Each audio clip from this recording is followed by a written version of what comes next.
국가 예산안 발표를 보면 흔히 정부가 필요한 곳에 합리적으로 자원을 배분하는 꼼꼼한 계산 과정일 것이라고 가정합니다. 하지만 현실의 예산 편성은 이성적인 덧셈 뺄셈이 아닙니다. 공공성택학파의 제임스 뷰캐넌과 리처드 바그너는 이 현상을 설명하기 위해 재정 착각이라는 개념을 제시했습니다. 공공서비스를 제공하는 데 드는 막대한 비용은 다양한 종류의 조세로 쪼개져 분산됩니다. 세금이 파편화되다 보니 국민들은 정부 지출의 실제 비용을 과소평가하게 되고 이는 필연적으로 공공서비스에 대한 과다한 수요로 이어지게 됩니다. 이 다이어그램은 이른바 철의 삼각형을 보여줍니다. 표를 원하는 정치가, 예산과 조직을 키우려는 관료, 그리고 보조금을 노리는 이익 집단. 이 세 그룹은 국민들의 재정 착각을 활용해 카르텔을 형성하고 서로의 이익을 극대화합니다. 구조적으로 팽창할 수밖에 없는 엔진이 만들어지는 겁니다. 그렇다면 시스템 자체에 내재된 이 방만한 팽창 본능을 어떻게 제어할 수 있을까요? 가만히 두면 무한히 증식하는 관료제의 예산을 묶어둘 강력한 룰이 필요해집니다. 현대 국가의 예산 제도는 관료제의 팽창 본능을 억제하기 위해 수십 년에 걸쳐 설계된 제도적 장치입니다. 이는 무분별한 지출을 차단하고 국가의 자원 배분 철학을 실무적으로 관찰하는 진화된 무기체계와 같습니다.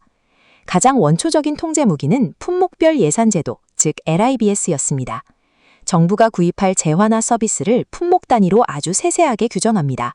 공무원이 배정된 항목 외에는 단 1원도 쓸 수 없게 만들어 횡령과 부패를 원천적으로 차단하는 통제에 최적화된 시스템입니다. 하지만 엄격한 통제는 치명적인 약점을 동반합니다. LIBS는 전년도 예산을 기준으로 일정액을 기계적으로 가감하는 점증주의 방식을 취합니다.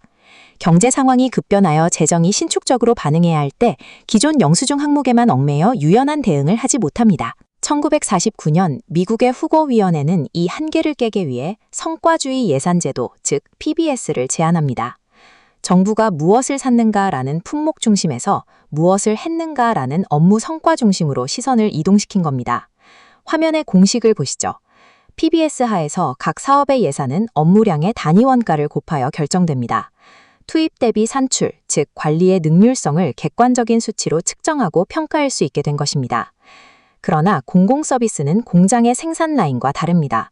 외교나 국방 같은 사업은 업무량을 양적으로 측정하거나 단위 원가를 산출하기가 매우 어렵습니다.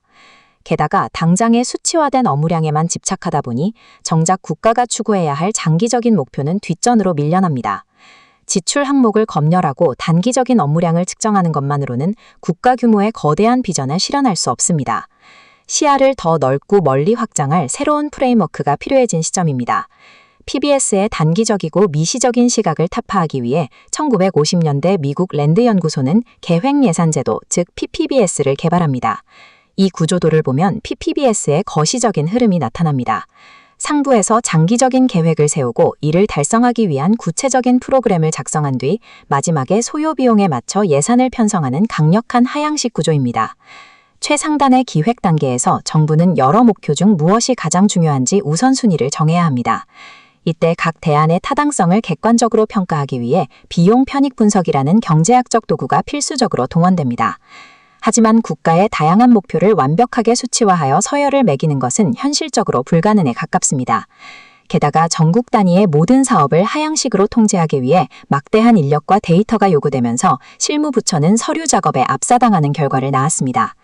소수 엘리트의 거시적이고 완벽한 마스터 플랜은 논리적으로는 무결점이었지만 복잡하고 파편화된 실무 현장의 정보 장벽을 넘지 못하고 붕괴했습니다. 기득권의 저항과 정고의 한계에 부딪힌 예산 통제는 전혀 다른 방향에서 타겟책을 찾습니다. 피르가 개발한 영기준 예산제도, 즉 ZBB입니다. 이 제도는 전년도 예산의 존재 자체를 부정합니다. 모든 사업을 제로 베이스에서 완전히 새롭게 재평가합니다. 상부에서 기획을 내려보내던 PPBS와 정반대로 ZBB는 가장 하부의 의사결정 단위가 직접 현재 수행 중인 임무의 필요성을 증명하는 정책 패키지를 작성합니다. 철저한 상향식 구조입니다. 이 대조표는 수험 재정학에서 가장 중요하게 다루는 두 제도의 철학적 충돌을 보여줍니다.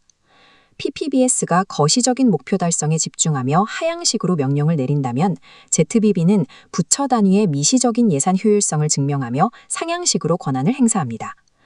또한 PPBS는 상위층 엘리트가 주도하고 모든 사업을 지속 추진하려 하지만 ZBB는 모든 조직원이 참여해야 하며 평가에서 밀려난 사업은 가차없이 폐기됩니다. 물론 매년 수많은 사업을 제로에서 다시 분석해야 하므로 막대한 시간과 비용이 소모된다는 명확한 한계가 존재합니다. 결국 국가 자원을 통제하는 최적의 방법은 거대한 숲을 그리는 하향식 기획과 나무 하나하나의 생존 가치를 증명하는 상향식 검증 사이에서 끊임없이 무게중심을 이동하는 과정입니다. 지금까지 정부가 직접 돈을 쓰는 직접 지출을 어떻게 통제할지 살펴보았습니다. 하지만 특정 개인이나 기업에 세금을 깎아주는 비과세나 감면, 즉 조세 지출 역시 정부 입장에서는 세입을 포기하는 행위이므로 실제 현금을 투입하는 직접 지출과 같은 경제적 파급력을 가집니다. 문제는 일반 예산과 달리 조세 지출은 한 번 법이 제정되면 국회의 엄격한 연례 예산 심의를 피할 수 있다는 점입니다. 통제의 사각지대에 숨어 특정 집단에 대한 영구적인 보조금으로 전락할 위험이 큽니다.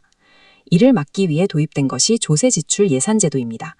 숨겨진 비과세와 감면 내역의 규모를 정확히 추산하여 명시적인 예산서 형태로 국회에 제출합니다. 보이지 않던 특혜를 시스템의 빛 아래로 끌어내어 투명성을 확보하는 겁니다. 재정 통제의 완성은 눈에 보이는 정부 예산을 삭감하는 것에 그치지 않고 제도의 틈새로 새어나가는 조세 혜택까지 철저히 계산해내는 데 있습니다.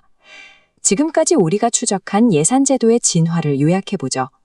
공무원의 부패를 막는 엄격한 통제의 LIBS, 단위 원가로 효율성을 관리하는 PBS, 거시적 장기 목표를 하향식 기획하는 PPBS, 그리고 모든 기득권을 제로로 돌려 상향식으로 감축하는 ZPBB까지 발전해왔습니다.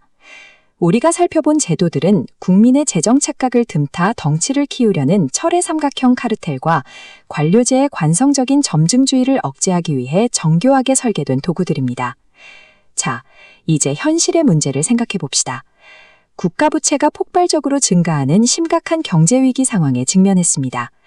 각 부처가 관행처럼 요구하는 기득권적 예산을 무자비하게 잘라내야 한다면 하향식 기획에 능한 PPBS와 성역 없는 삭감에 특화된 ZTBB 중 국가 수장은 어떤 제도의 철학을 무기로 선택해야 할까요? 예산 제도의 약자를 암기하는 건 충분치 않습니다. 제도가 어떤 약점을 극복하려 탄생했는지 철학을 이해할 때 비로소